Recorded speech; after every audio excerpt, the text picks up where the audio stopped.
BJP അധികാരത്തിൽ വരുന്നു. അതിൻ്റെ മുഖ്യമന്ത്രിയായിട്ട് സുരേന്ദ്രൻ വരുന്നു. എന്നിട്ട് ഇവിടെ ലവ് ജിഹാദ് നിരോധിക്കുന്നു. ഒരിക്കലും നടക്കാത്ത മനോഹരമായ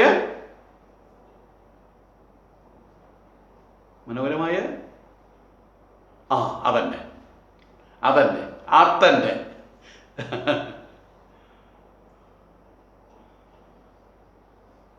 ഒരു പാട്ടില്ലേ, കൽപ്പാന്തകാലത്തോളം കാത്തിരുന്നാൽ പോലും നടക്കാത്തൊരു കാര്യം കേരളത്തില് കാവിക്കൊടി പാറില്ല. ഉറപ്പാണ്. ആ ഉറപ്പ് ഉള്ളത് കൊണ്ടാണ് പറഞ്ഞത് BJP അധികാരത്തിൽ കയറിയാൽ BJP-കാരൻ മുഖ്യമന്ത്രിയായാൽ ഞങ്ങളിവിടെ ഇങ്ങനെ ഓരോ കാര്യങ്ങൾ ഒപ്പിച്ചു വെക്കുന്നു. പറയാലോ, തേനും പാലും ഒഴുകും. ഞങ്ങളിവിടെ 14 ജില്ലകളിൽ മെഡിക്കൽ കോളേജ് പണിയും, 14 ജില്ലകളിൽ ഞങ്ങൾ എയർപോർട്ട് പണിയും. എല്ലാവർക്കും ഞങ്ങൾ 15 ലക്ഷം രൂപ വീതം ഞങ്ങൾ എല്ലാവർക്കും വീട്ടിൽ കൊണ്ട് എത്തിക്കും, ബാങ്കിലിടും. അധികാരത്തിൽ കയറില്ലല്ലോ, ധൈര്യമായിട്ട് പറയാലോ. അപ്പം ആ കൂട്ടത്തില് അവർക്കിപ്പോൾ സുഖിപ്പിക്കാനുള്ളത് ഇവിടെ ആരെയാണ്? BJP-കാർക്ക്. അവർക്കിപ്പോൾ സന്തോഷിപ്പിക്കാനുള്ളത് ഇവിടുത്തെ BJP-കാരെ മാത്രമാണ്. കാരണം അതല്ലാതെ അവർക്ക് വോട്ട് ചെയ്യാൻ ആരുമില്ല, കുറെ ഹിന്ദുത്വവാദികൾ. അപ്പൊ അവരെ സൂചിപ്പിക്കാൻ എന്താ വേണ്ടത്? ദേവസ്വം ബോർഡ് ഞങ്ങൾ ഏറ്റെടുക്കും. ദേവസ്വം ബോർഡ് ഗവൺമെന്റിന്റെയാണ്. അതൊരിക്കലും നടക്കാത്ത കാര്യമാണ്. അവർ പറയുന്നത് ക്രിസ്ത്യൻ ദേവാലയങ്ങൾ അവരുടേതാണല്ലോ, മുസ്ലിം ദേവാലയങ്ങൾ അവരുടേതാണല്ലോ. അത് അവരുടേത് തന്നെയാണ്, അത് കയറി പിടിക്കാൻ പറ്റില്ല. ഹിന്ദു ക്ഷേത്രങ്ങൾ 40,000 ക്ഷേത്രത്തില് 37,000 ക്ഷേത്രവും അതാത് ആളുകളുടെ തന്നെയാണ്, അത് കയറി പിടിക്കാൻ പറ്റില്ല. പാറമേക്കാവ് ക്ഷേത്രമുണ്ട്, ഗവൺമെന്റ് കയറി പിടിക്കാൻ പറ്റും. ഇത് തിരുവാങ്കൂർ, കൊച്ചി, മലബാറെല്ലാം കൂടിച്ചേരുന്ന സമയത്ത് അന്നവിടെ അതിൻ്റെ പ്രസിഡന്റ്, കേരള പ്രസിഡന്റ് മനസ്സിലാക്കണം, തിരുകൊച്ചി പ്രസിഡന്റ് രാജപ്രമുഖൻ എന്നുള്ള പേരിൽ അറിയപ്പെട്ടിരുന്ന ചിത്രതിരുനാൾ മഹാരാജാവ്. അതിൻ്റെ പ്രധാനമന്ത്രി, കേരളത്തിന് പ്രധാനമന്ത്രിമാരുണ്ട്. ഇക്കണ്ട വാര്യര്, മലമ്പള്ളിക്ക് കേരളത്തിൻ്റെ പ്രധാനമന്ത്രിമാരാണ്. അതവസാനം കേരളത്തിൽ ലയിച്ച സമയത്ത് അന്നുണ്ടായിരുന്ന പണ്ടാരവക സ്വത്തുക്കൾ, ബ്രഹ്മസ്വം ദേവസ്വം വക പണ്ടാരവക സ്വത്തുക്കൾ, അത് ഗവൺമെന്റിൽ സ്വാഭാവികമായിട്ട് ലയിച്ചു പോയി. അതിന് ഹിന്ദുക്കൾക്ക് കൊടുക്കാൻ പറ്റുമോ? കൃത്യമായിട്ട് പറയാന്ന് വെച്ചാൽ ശബരിമല അടക്കമുള്ള ക്ഷേത്രങ്ങൾ, ദേവസ്വം ബോർഡ് കീഴിലുള്ള ക്ഷേത്രങ്ങൾ ഹിന്ദുക്കളുടെ ക്ഷേത്രങ്ങളൊന്നുമല്ല. കേരള ഗവൺമെന്റിന്റെ കേരളത്തിലുള്ള സകല ആൾക്കാർക്ക് അതിന് അവകാശമുണ്ട്. അതിന് ഇവിടെ ഭക്തന്മാർക്കൊന്നും വിട്ടുകൊടുക്കാൻ നടക്കണ കാര്യമില്ല. ഇവിടെ അടിപിടിയായിരിക്കും. ഇവിടെ ഏത് ഭക്തനെ വിട്ടുകൊടുക്കുക? ഈഴവ ഭക്തന് വിട്ടുകൊടുക്കാൻ നായന്മാർ സമ്മതിക്കുമോ? നായർ ഭക്തന് വിട്ടുകൊടുക്കാൻ ഈഴവന്മാർ സമ്മതിക്കുമോ? ഇവർക്ക് 2 വിട്ടുകൊടുത്താൽ മറ്റുള്ളവർ സമ്മതിക്കുമോ? അടിപിടി പൂരവോ ഇവിടെ? അത് നടക്കണ കാര്യമില്ല. പിന്നെ ചെയ്യാവുന്ന എന്താ? ഗവൺമെന്റിന്റെ അധീനതയിലുള്ള ക്ഷേത്രങ്ങൾ, ആ ക്ഷേത്രങ്ങളുടെ നടത്തിപ്പ്, അതിനുള്ള ആചാരങ്ങൾ മനുഷ്യനും തീരുമാനിക്കേണ്ടത് ഇവിടെ തന്ത്രി പണിക്കാരും ഭക്തന്മാരുമാണ്. അങ്ങനെ തന്നെ ചെയ്യണം. അങ്ങനെ തന്നെയല്ലേ ചെയ്യുന്നത്? എല്ലാ ദേവസ്വം ബോർഡ് ക്രിസ്ത്യാനിയും ഇല്ല, മുസ്ലിമും ഇല്ല. തന്ത്രിമാരും പൂജാരിമാരും അവിടുത്തെ കുറെ മേനവന്മാരും അവരെയും കൂടിയിട്ടാണ് ഇത് ഭരിച്ചുകൊണ്ടിരിക്കുന്നത്. പക്ഷെ ഇത് തീരെഴുതി വേറെ ആൾക്ക് കൊടുക്കാൻ പറ്റില്ല. ഇവിടെ കോടതിയുണ്ട്. ഇത് തീരെഴുതി BJP അല്ല, BJP-യുടെ അപ്പൂപ്പം വന്നിവിടെ ഭരിച്ചാലും ഗവൺമെന്റ് സാധനം വേറെ ആൾക്ക് എഴുതി കൊടുക്കാൻ പറ്റില്ല, ഭക്തന്മാർക്ക് എഴുതി കൊടുക്കാൻ പറ്റില്ല. അപ്പൊ അതിങ്ങനെ പറയാനുള്ള കാരണം എന്താ? ഒരിക്കലും നടക്കാത്ത മനോഹരമായിട്ടുള്ള സ്വപ്നം അവരുടെ മനസ്സിലുള്ളത് കൊണ്ട് അവരെന്തോ പറയാലോ. സ്വന്തക്കാരെ ഹിന്ദുത്വവാദികളെ സന്തോഷിപ്പിക്കാൻ വേണ്ടിയിട്ട് ഒരിക്കലും നടക്കാത്ത കാര്യമാണ് ഹിന്ദുക്കൾക്ക് ക്ഷേത്രം വിട്ടുകൊടുക്കുക എന്നുള്ളത്. ഭക്തന്മാർക്ക് ഇത് ഗവൺമെന്റ് അധീനതയിലുള്ള ക്ഷേത്രമാണ്. ഏതെങ്കിലും കാരണവശാൽ ഞാൻ ഒരിക്കലും പരസ്യമായിട്ട് പ്രസംഗിച്ചിട്ടുണ്ട്, ഏതെങ്കിലും ഒരു ക്ഷേത്രം നിങ്ങൾ രേഖ കൊണ്ടുപോവാ, ഈ ക്ഷേത്രത്തിന്റെ അവകാശം ഹിന്ദു ഏതോ ഒരു സമൂഹത്തിനാണെന്ന് രേഖ കൊണ്ടുവന്നു കഴിഞ്ഞാൽ അടുത്ത പോലീസ് അടുത്ത വക്കീലിനെ കണ്ട് കോടതിയിൽ കേസ് കൊടുത്താൽ മതി, അതിങ്ങോട്ട് തിരിച്ചു കിട്ടും. അല്ലെ ഗവൺമെന്റിന്റെ അധീനതയിൽ ഗവൺമെന്റിന്റെ ഉടമസ്ഥാവകാശം പണ്ടാര സ്വത്തായിട്ട് കിടക്കുന്നതിൽ അതെടുത്തിട്ട് എന്നാ നീ പിടിച്ചോ, ഞാൻ ഭക്തനാ എന്നാ നീ പിടിച്ചൊരു ക്ഷേത്രം, ഞങ്ങൾ ഭക്തവരാ എന്നാ നീ പിടിച്ചൊരു ക്ഷേത്രം എന്ന് പറഞ്ഞ് കൊടുക്കാൻ പറ്റൂ? അപ്പൊ ഇവര് വെറുതെ പറയുന്നു അർത്ഥം, വെറുതെ ഒരു വാക്ക്. അത് കേട്ട് ആഹ ആഹ ആഹ ഓഹോ എന്ന് പറയാൻ കുറെ ഹിന്ദുത്വവാദികൾ. നടക്കുന്ന കാര്യമല്ല. പിന്നെയാണ് ലവ് ജിഹാദ്. ലവ് ജിഹാദ് നിരോധിക്കണം. ലവ് ജിഹാദ് നിരോധിക്കണം, സത്യമായിട്ട് നിരോധിക്കണം. മുസ്ലിങ്ങൾ അങ്ങനെ ഹിന്ദു പെൺകുട്ടികളെ പറഞ്ഞ് കണ്ണടിച്ചാൽ കൊണ്ടുപോകണമെങ്കിൽ അവർ നല്ല പിടവ് ചുടണം, തലേമ നല്ല പിടവ് ചുടക്കണം. നീ എന്താടാ ഒരു ഹിന്ദു പെൺകുട്ടിയെ കണ്ണടിച്ച് കാണിച്ചേ? നീ സിനിമയ്ക്ക് കൊണ്ടുവന്ന് പറഞ്ഞിട്ടും നീ അവിടെ കാണിച്ചു കൊടുക്കാൻ നീലമല പൂങ്കുയിലേ നീ കൂടെ പോരാമോ എന്ന് പറഞ്ഞ ഒരുത്തൻ ഒരിക്കൽ വേണു എന്ന് വരച്ച നെടുമുടിക്കാരൻ വേണു ഒരു പെണ്ണിനെ പിടിച്ചു കൊണ്ടിട്ടാണ്. അത് നമ്മൾ നീലമല പൂങ്കുയില് അവിടെ നീർച്ചോലയുണ്ട് അത്ര പൈപ്പിൽ പോകുന്ന വെള്ളം. അതുപോലെ ഏതെങ്കിലും മുസ്ലിം പയ്യൻ ഇവിടെ ഹിന്ദു പെൺകുട്ടിയെ പ്രീണിപ്പിച്ചും പ്രലോഭിപ്പിച്ചും കൊണ്ടുപോയിട്ട് അവിടെ ചെന്നിട്ട് അവിടെ അവസാനം പേടിപ്പിച്ചും പീഡിപ്പിച്ചും മതം മാറ്റുന്നുണ്ടെങ്കിൽ നല്ല പടവച്ചു കൊടുക്കണം. അതാണ് ലവ് ജിഹാദ്. അങ്ങനെ ചെയ്യുന്നതാണ് ലവ് ജിഹാദ്. കയ്യും കണ്ണും കാലും കാണിച്ചിട്ട് തങ്കക്കുടമേന്ന് വിളിച്ച് എന്നിട്ട് അവസാനം അവിടെ കൊണ്ടുപോയി കഷ്ടപ്പെടുത്തുക, എന്നിട്ട് പേടിപ്പിച്ചും പീഡിപ്പിച്ചും തിരിച്ചു വരാൻ പറ്റാത്ത സാഹചര്യത്തിൽ അതിനെ പേടിപ്പിച്ച് മതം മാറ്റുക, അത് ലവ് ജിഹാദ് തന്നെയാണ്. പക്ഷെ ആ ലവ് ജിഹാദ് ഇവിടെ NIA നാഷണൽ ഇന്റലിജൻസ് ഏജൻസി വരെ അന്വേഷിച്ചിട്ട് CBIയും ഇന്റലിജൻസും അതിൻ്റെ അങ്ങേയറ്റത്തുള്ള പാർലമെന്ററി സ്ക്വാഡോ ഇവരെല്ലാവരും അന്വേഷിച്ചിട്ടും കണ്ടെത്താൻ കഴിഞ്ഞില്ല എന്ന് സത്യം. സുപ്രീം കോടതി പറഞ്ഞു ഇങ്ങനൊരു സംഭവം ഇവിടെ ഇല്ല. ഇൻവെസ്റ്റിഗേഷൻ ഏജൻസി മുഴുവൻ പറഞ്ഞു ലവ് ജിഹാദ് എന്നൊരു പരിപാടി കേരളത്തിലും ഇല്ല ഇന്ത്യയിലും ഇല്ല എന്ന് പറഞ്ഞ് കഴിഞ്ഞതാണ്. അതുകൊണ്ട് നിങ്ങൾ കണ്ടുപിടിക്ക്, എവിടെയുണ്ടെങ്കിൽ കണ്ടുപിടിക്ക്. ഏതെങ്കിലും ഒരു പെൺകുട്ടിയെ പിടിച്ചു കൊണ്ടുവന്ന് സമൂഹത്തിന് മുമ്പിൽ നിർത്തിയിട്ട് പറയിപ്പിക്കുക, ആ പയ്യൻ അവനെന്നെ ചേട്ടാ കണ്ണും കാലും കാണിച്ച് കുറേ ഫാൾസ് ഓഫേഴ്സ് മിഥ്യ വാഗ്ദാനങ്ങൾ നൽകി എന്നെ അവിടെയൊക്കെ കൊണ്ടുപോയി എവിടേക്ക് കൊണ്ടുപോയി അവസാനം എൻ്റെ മാനം മുഴുവൻ കവർന്നെടുത്തു. ഇപ്പോൾ അവൻ പറയുക എന്നോട് മതം മാറാൻ പറയുക, എനിക്ക് അവനെ ഇഷ്ടമല്ല, അവൻ എന്നെ പീഡിപ്പിക്കുകയാണ് എന്നുള്ള ആരെങ്കിലും ഒന്ന് കാണിക്കുക. നിങ്ങൾ അങ്ങനെയുള്ള ആരെങ്കിലും ഒന്ന് കാണിക്ക്. ഇല്ലാത്ത കാര്യത്തിൽ നിയമം ഉണ്ടാക്കുന്നതിൽ അർത്ഥമില്ലല്ലോ. ചൊവ്വാഗ്രഹത്തിൽ നിന്ന് ജീവികൾ ഇവിടെ വന്നു കഴിഞ്ഞാൽ ഞങ്ങൾ ഇന്ന നിയമപ്രകാരം അവരെ കൈകാര്യം ചെയ്യുന്ന പറഞ്ഞ ആവശ്യമില്ലല്ലോ. കാരണം ചൊവ്വാഗ്രഹത്തിൽ ആരും വന്നിട്ടില്ല. ഇതുപോലെ കേരളത്തിൽ ലവ് ജിഹാദ് ഇല്ല എന്ന് വിളിച്ചു പറഞ്ഞത് റഷ്യൻ ഗവൺമെന്റും ഉഗാണ്ടൻ ഗവൺമെന്റും പാകിസ്ഥാൻ ഗവൺമെന്റും ഒന്നല്ല വിളിച്ചു പറഞ്ഞത്, ഇന്ത്യ ഗവൺമെന്റാണ് വിളിച്ചു പറഞ്ഞത്. അവിടെ സുശക്തമായിട്ടുള്ള എല്ലാ സംവിധാനങ്ങളുള്ള ഇന്റലിജൻസ് വകുപ്പ് അന്വേഷിച്ച് എല്ലാം കഴിഞ്ഞിട്ട് സുപ്രീം കോടതിയും അവിടെ എല്ലാ മറ്റേ BJP നേതാക്കന്മാരൊക്കെ പറഞ്ഞു കഴിഞ്ഞു, ഔദ്യോഗികമായിട്ട് പറഞ്ഞു കഴിഞ്ഞു ഇവിടെ ലവ് ജിഹാദ് ഇല്ലാന്നേ. ഇല്ല, ഇവിടെ ഉണ്ടെന്നേ, ഇവിടെയുണ്ട്. കാരണം അവർക്ക് വേറൊന്നും പറയാനില്ല. നിങ്ങൾ എവിടെയെങ്കിലും നിന്ന് മൈക്രോസ്കോപ്പൊക്കെ വെച്ച് ടെലസ്കോപ്പൊക്കെ വെച്ച് അന്വേഷിച്ച് ഒരു ലവ് ജിഹാദ് കണ്ടെത്ത്. നിങ്ങൾ ഒരെണ്ണം മതി, എന്നിട്ട് ഒരു ലവ് ജിഹാദ് കണ്ടെത്ത് നിങ്ങൾ. കണ്ടെത്തി. ഇതേ അവിടെ കല്യാണി എന്ന് പറഞ്ഞൊരു പെണ്ണ് ഇതവനെ മറ്റേ ഷെറീഫ് എന്ന ഒരാളുടെ ഒപ്പം ഇറങ്ങിപ്പോയി. ലവ് ജിഹാദ്. അത് ലവ് ജിഹാദല്ല. അതിന് പ്രണയം എന്നേ പേരുള്ളൂ, അതിന് ലവ് എന്നേ പേരുള്ളൂ. ലവ് ജിഹാദ് വേറെ, ലവ് വേറെ. ലവ് ഉണ്ടാവും, അതൊന്നും മറ്റേ കോടതിയിൽ പോയിട്ട് ചോദ്യം ചെയ്യാൻ പറ്റില്ല, പോലീസിൽ പോയിട്ട് ചോദ്യം. പോലീസിൽ എല്ലാ സമയത്ത് പറയാണ് എൻ്റെ മോളാണ് അവൾ കല്യാണി എന്ന പേര്, ഇവൻ ആ പെൺകുട്ടിയെ പിടിച്ചു വലിച്ചു കൊണ്ടുപോകണം. പോലീസുകാർ ചോദിക്കും നിന്നെ പിടിച്ചു വലിച്ചു കൊണ്ടുപോകണം? അല്ല സാറേ, ഞാൻ ബഷീറിനെ ഇഷ്ടപ്പെട്ട് പോകണമെന്ന് പറഞ്ഞാൽ പോലീസുകാരെന്ത് പറയും? താൻ ഈ കേസ് കൊണ്ട് ഇവിടെ വന്നേക്കരുത്, തൻ്റെ കുട്ടികളെ താൻ സൂക്ഷിക്കുക, പുറമെന്ന് പറയും. അതാ സംഭവിക്കുക. അതുകൊണ്ട് നിങ്ങൾ ലവ് ജിഹാദ് കണ്ടെത്തിയിട്ട് ആ കണ്ടെത്തിയ കുട്ടിയെ ഓപ്പൺ ജീപ്പിൽ കാസർഗോഡ് മുതൽ കന്യാകുമാരി മൈക്കും കെട്ടി പറയിപ്പിച്ചെടുത്ത് എന്നെ ലൗചികാതിൽ പെടുത്തി, എന്നെ പേടിപ്പിച്ചു, എന്നെ പീഡിപ്പിച്ചു എന്ന് പറയിപ്പിക്കും. നിങ്ങൾ പറയിപ്പിക്കുന്നതിൽ കഴിവുണ്ടെങ്കിൽ, ആണത്വം ഉണ്ടെങ്കിൽ നിങ്ങളത് പറയിപ്പിക്കണം. എന്നിട്ട് വേണം നിങ്ങൾ ലൗചികാതിനെതിരെ നിയമം ഉണ്ടാക്കാൻ. നിങ്ങൾ ആദ്യം ഒരു കാര്യം മനസ്സിലാക്കി, ഇവിടെ കുറെ കബഡിക്കാർ നടക്കുന്നുണ്ട്. കബഡി കബഡി കബഡി കബഡി എന്ന് പറഞ്ഞിട്ട് RSR കളിക്കുന്നുണ്ടല്ലേ, കബഡി കബഡി കബഡി കബഡി കബഡി എന്ന്. അതുപോലെ ഈ കബഡിയും കൊണ്ട് കുറേ എണ്ണം നടക്കുന്നുണ്ട്. അമ്പലത്തിന് ചുറ്റും കാണാം ഈ പ്രേതങ്ങളെ.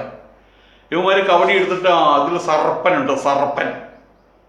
ചന്ദ്രയാൽ ചൊവ്വ, ചൊവ്വയാൽ ചന്ദ്രൻ, അഷ്ടമത്തിൽ യോഗം, വിഘ്നം എന്നൊക്കെയും പറഞ്ഞ് കുട്ടികളെ വീട്ടിൽ തളച്ചിട്ടിരിക്കുകയാണ്. സുന്ദരികളായിട്ടുള്ള കുട്ടികൾ. ചൊവ്വയാത്ര, ചൊവ്വ ഗ്രഹത്തിൽ ആൾക്കാർ ചെന്ന് ഇറങ്ങിക്കഴിഞ്ഞോടെ. ആൾക്കാർ ചെന്നിറങ്ങി അവിടെ 2050 കോളനി സ്ഥാപിക്കാൻ പോണു. എന്നിട്ടും ചൊവ്വയെ കുറിച്ച് പറയുന്നത് ചൊവ്വ എന്നൊരു ഗ്രഹമുണ്ട്. ഈ ചൊവ്വ ഗ്രഹം അധിപനാണ്, എന്തോ ഒന്നിൻ്റെ അധിപനാണത്രേ.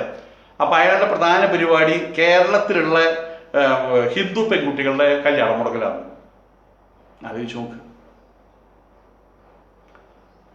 ഇതും കഴിഞ്ഞിട്ട് പൊരുത്തം ഒത്തുനോക്കലുണ്ട്, പൈസ കൊടുത്ത പൊരുത്തം ഒത്തുചേർന്നു. ചൊവ്വാദോഷമുള്ള പെൺകുട്ടികളുടെ ജാതകം എഴുതിയ സമയത്ത്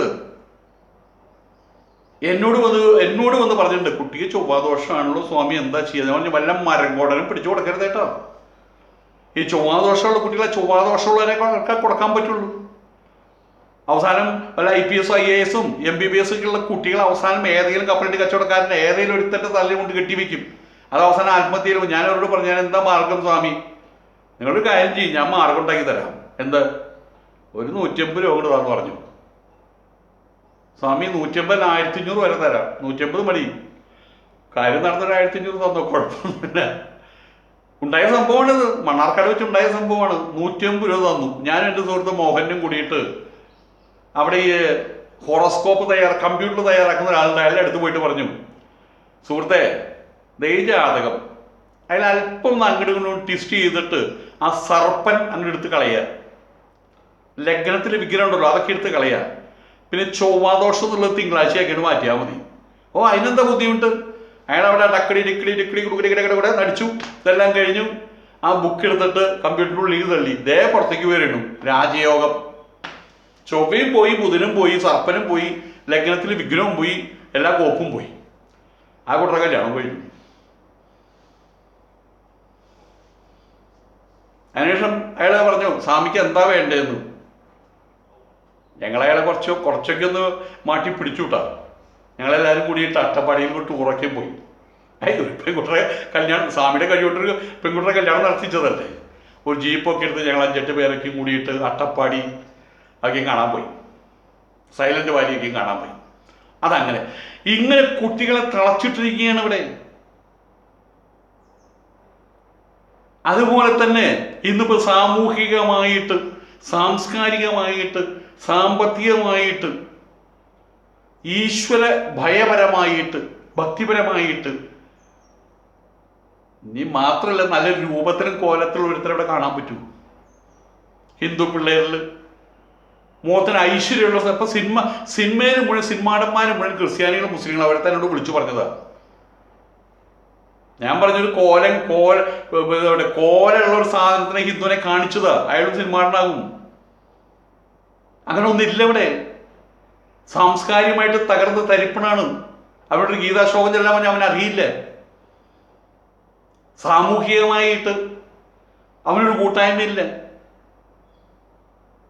അവൻ്റെ തന്നെ വീട്ടുകാരിൽ 10 പേരുണ്ട്. ആ 10 പേരുമായിട്ട് തമ്മിലടിയായിരിക്കും. പ്രത്യേക നായന്മാരൊക്കെ ഒരിക്കൽ പോലും തമ്മിൽ കൂടിച്ചേരില്ല. ബില്ലിയാർഡ്സ് പന്തുകളുടെ പോലെയാണ്. ഇങ്ങനെ ഒരു ബോൾ എടുക്കുമ്പോൾ ഈ ബോൾ വന്നു കഴിഞ്ഞാൽ നമ്മുടെ ഉമ്മോച്ചനെ എടുക്കില്ല. ഒരു ബോൾ വരുമ്പോൾ ഈ ബോൾ പോകും, ഈ ബോൾ ഇവിടെ മുട്ടിയാൽ ഈ ബോൾ പോകും. ഇങ്ങനെയുള്ളൊരു സമൂഹമായിട്ട്, അഴിച്ചിട്ട കാളകളുടെ സമൂഹമായിട്ട് മാറിയിരിക്കുകയാണ് ഹിന്ദു സമൂഹം. ആയതുകൊണ്ട് തന്നെ മുഖമുള്ളൊരു പയ്യനെ കാണാൻ ഹിന്ദുവിനകത്ത് കഴിയില്ല. അക്കിമല ചരടൊക്കെ കെട്ടി പൂട്ടി വെച്ച് ഒരു ഗോപിയും തൊട്ട് അങ്ങനെ ആയിക്കഴിഞ്ഞു.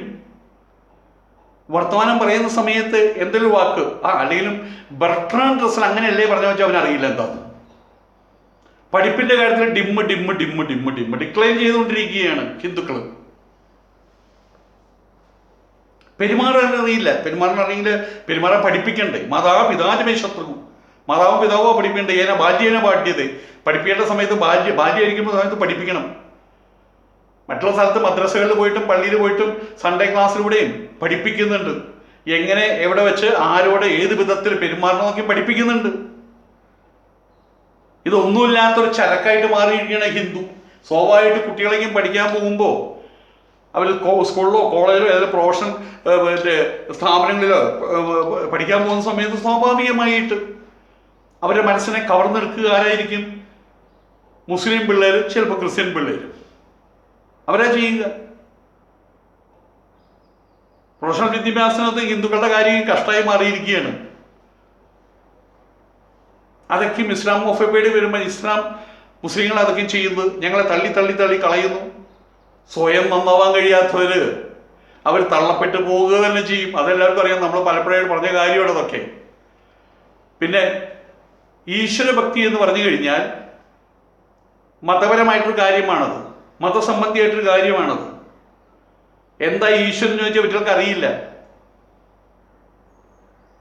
ഈശ്വരൻ എന്ന് പറഞ്ഞാൽ ആന, വെടി, മിമിക്രി, നാടകം, യൂഫോറിയ, നിന്ന് തുള്ളല്, സിനിമാറ്റിക്, കാട്ടം, ഇങ്ങനെയുള്ള കാര്യങ്ങളാണ് അമ്പലങ്ങൾ നടത്തിക്കൊണ്ടിരിക്കുന്നത്.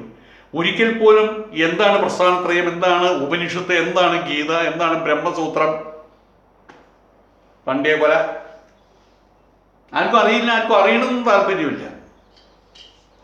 അതിൻ്റെക്കും ആ ഒരു പ്രസ്ഥാനത്തിൻ്റെ ആ ഒരു സങ്കേതത്തിൻ്റെ ഭൂമികയുടെ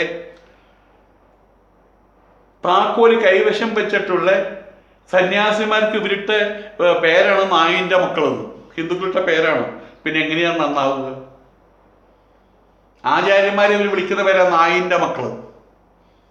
അതപ്പുറം പേര് വിളിക്കുന്നുണ്ട് അയോളി പോലെയുള്ളത്, അത് ഞാൻ പറയുന്നില്ല. ഇതുപോലെ ചോദിക്കാനും പറയാനും ആരുമില്ലാത്തൊരു സമൂഹം. അവിടെ ഒരുത്തനെ കല്യാണം കഴിച്ചു എപ്പോഴാവും പിടിച്ച് പുറത്ത് വിടാന്ന് അറിയില്ല. പിന്നെ വീട്ടിലേക്ക് തിരിച്ചു വരാൻ പറ്റൂ. അപ്പോൾ പിന്നെ പാരച്ചൂട്ടിൽ ഇറങ്ങുക, അതേ പറ്റുള്ളൂ. അത് നിരക്കെ പരക്കെ നടക്കുന്നുണ്ട്.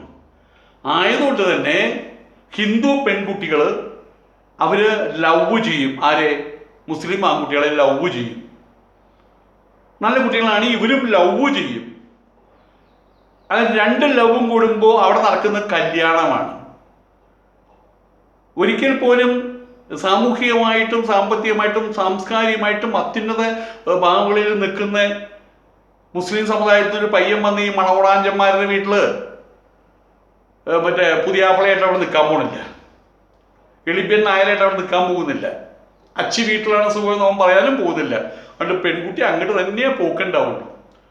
അവിടെ പോകുമ്പോൾ സ്ഥിതി എന്താണ്? ഒരു പർട്ടിക്കുലർ വിശ്വാസം, ആ വിശ്വാസം കൃത്യമായിട്ട് വെച്ച് പുലർത്തുന്ന ആളുകൾ അവരോടൊപ്പം കൃത്യമായിട്ട് യോജിച്ചു പോകാൻ കഴിയുന്ന സാഹചര്യം വരുമ്പോൾ അതൊരു ബുദ്ധിമുട്ടാകും. അതുകൊണ്ട് ആ കുട്ടികൾ തന്നെ നേരത്തെ പറഞ്ഞുറപ്പിച്ചിട്ടാണ് കല്യാണം കഴിഞ്ഞു. അത് കഴിഞ്ഞാൽ ഞങ്ങൾ മതം മാറണം. മതം മാറിക്കഴിഞ്ഞാൽ അതിനെ ചെത്തി മിനുക്കി വേറെ രൂപത്തിലൊന്നും മനുഷ്യനാക്കുന്നില്ല. പലപ്പോഴും ഇവിടെ പ്രശസ്തമായിട്ടൊരു മതം മാറ്റം നടന്നു. ആയുർവേദ കോളേജിൽ പഠിക്കുന്ന സമയത്ത് കുട്ടിയെ ഇഷ്ടപ്പെട്ട് ആ കുട്ടി ഇപ്പോൾ മലപ്പുറത്തുള്ള ഇതിൽ ആയുർവേദ ഹോസ്പിറ്റൽ നടത്തിക്കൊണ്ടിരിക്കുകയാണ്. ആ കുട്ടി പറഞ്ഞൊരു വാക്കുണ്ട്, ഞാൻ മതം മാറിയതല്ല, ഒരു മതം കണ്ടെത്തിയതാണെന്ന്. ആണ് സത്യം. ഹിന്ദുവിന് മതമുണ്ട്, അവൻ അനുസന്ധാനം ചെയ്യാൻ മതമുണ്ട്, മതസംഹിതയുണ്ട്. പക്ഷെ അവനറിയില്ല. അവൻ്റെ കുട്ടികളെ സംബന്ധിച്ചിടത്തോളം അങ്ങനെ ഒരു ചുറ്റുവട്ടം, മതപരമായിട്ട് ചുറ്റുവട്ടം, അതെന്താണ്, അതിൻ്റെ ക്രമം എന്താണ്, ഒന്നും അവനറിയില്ല. ആ കാര്യത്തിൽ അവൻ വട്ടപൂജ്യമാണ്, ശൂന്യനാണ്. ആയതുകൊണ്ട് തന്നെ അവിടേക്ക് പോകുന്ന കുട്ടികൾ അതുമായിട്ട് ഒരുമിച്ച് ബന്ധപ്പെടാൻ, അഥവാ മതം കണ്ടെത്തിയ കുട്ടികൾ സ്വാഭാവികമായിട്ട് ഒരു മതം മാറ്റം നടത്തും. അവർ അഥവാ മതമില്ലാത്ത ഒരു സാഹചര്യത്തിൽ നിന്ന് ഒരു മതം കണ്ടെത്തും അവരതാണ് സത്യം. അതാണ് അതിൻ്റെ ഡെഫിനിഷൻ. അതിനെ പറയുന്നത് കല്യാണിക്കുട്ടി എന്ന് പറഞ്ഞ പെൺകുട്ടി, ബഷീർ എന്ന് പറഞ്ഞ ആൺകുട്ടിയെ അവർ വിവാഹം കഴിച്ചു. ആ കുട്ടി ഇപ്പോൾ ബഷീറിൻ്റെ വീട്ടിലാണ്. അത്രയേ ഉള്ളൂ. അവർ തമ്മിൽ ലവായിരുന്നു, കല്യാണം കഴിച്ചത് ഇപ്പം ആ വീട്ടിലായിരുന്നു. അതിനിടെ ഈ ജിഹാദ് പറഞ്ഞ സാധനം എവിടെ നിന്നാണ് വന്നത്? വാട്സ് സ്പെൽ ജിഹാദ് എന്നുള്ളതിൻ്റെ? ഇപ്പം ഏതായാലും കണ്ടെത്ത്, ജിഹാദ് ഉണ്ടോന്ന് കണ്ടെത്ത്, എന്നിട്ട് അത് മനസ്സിൽ വെക്ക്, ഇലക്ഷൻ നിൽക്ക്, എന്നിട്ട് 71 സീറ്റ് പിടിക്ക്, എന്നിട്ട് മുഖ്യമന്ത്രി ആക്, എന്നിട്ട് നിയമം ഉണ്ടാക്ക്. സ്വപ്നം കണ്ടോ മോനെ ദിനേശ? സ്വപ്നം കാണാൻ വേണ്ടി ഫീസ് സ്പെഷ്യലായിട്ട് കൊടുക്കേണ്ട ആവശ്യമൊന്നുമില്ലല്ലോ.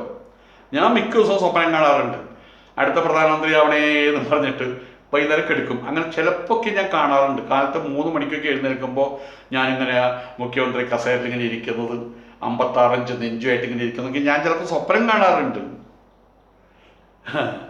സ്വപ്നം കണ്ടോ? സ്വപ്നം കണ്ടോ? സ്വപ്നം കണ്ടോ? സ്വപ്നത്തിൽ വലിയൊരു കോട്ട കെട്ടി ഉണ്ടാക്കിക്കോ. ആ കോട്ട ഒരിക്കലും 5 നിലയോ ആവരുത് കേട്ടോ, 25 നിലയോ. നമ്മുടെ അംബാനിയുടെ കോട്ടയുണ്ടല്ലോ ഇവിടെ മറ്റേ ബോംബെയിൽ പണിതിട്ടുള്ളത്, അതിനേക്കാൾ വലിയൊരു കോട്ട കെട്ടിക്കോ. സ്വപ്നത്തിലെ കോട്ട ഒരിക്കലും ചെറുതാക്കാൻ പോകണ്ട കേട്ടാ. നമസ്കാരം. സുരേന്ദ്രനോട് അത് പറയുന്നത്. ലൗകിക അത് കണ്ടെത്ത്, നിരോധിക്കുക. ഞാനുണ്ടോ കൈയടിക്കാൻ. നമസ്കാരം.